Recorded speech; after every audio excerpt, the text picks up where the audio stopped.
Caleb était l'une des 12 espions envoyés par Moïse de Kadesh-Barnéa pour explorer la terre promise. L'histoire de Caleb est bien connue parmi les chrétiens précisément à cause de cet épisode et aussi par la façon dont il a démontré la fidélité et la confiance dans les promesses du Seigneur. Et dans cette vidéo, vous comprendrez tout sur qui était Caleb dans la Bible. Caleb était le fils de Jéphoné de la tribu de Juda. Et les Kénézès étaient probablement l'un des peuples nomades qui ont rencontré le désert du Sinaï. Et quand Israël a migré vers le nord, certains de ces peuples ont rejoint les Israélites.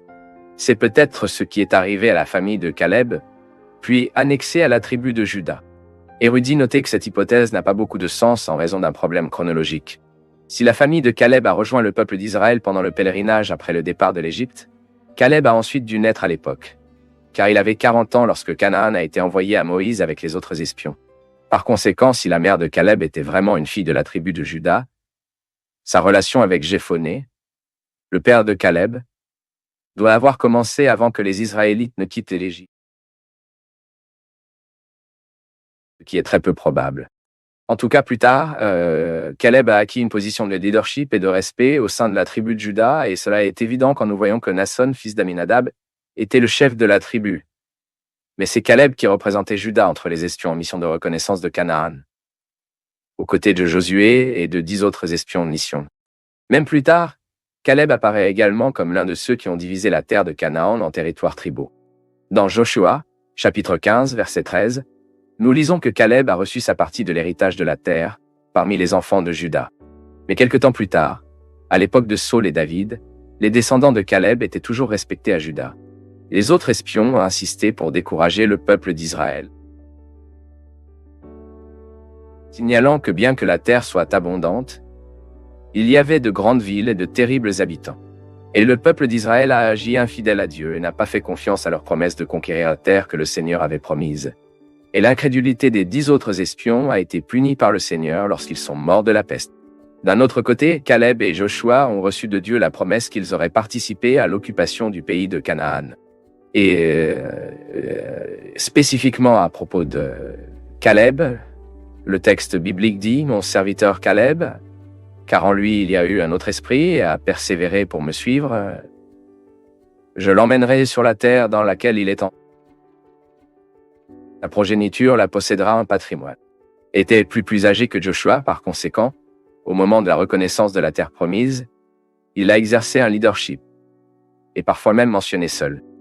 Et la Bible témoigne de la fidélité de Caleb à Dieu, en disant qu'il a persécuté pour suivre le Seigneur, le mettant comme l'une des personnes qui avait une confiance exemplaire dans les promesses et les buts de Dieu. Sous la génération incrédule d'Israël, Caleb et Joshua sont entrés dans Canaan et ont été décisifs dans la grande réalisation de cette terre. Responsabilité d'occuper le territoire désigné. À cette époque, Caleb était déjà un homme âgé.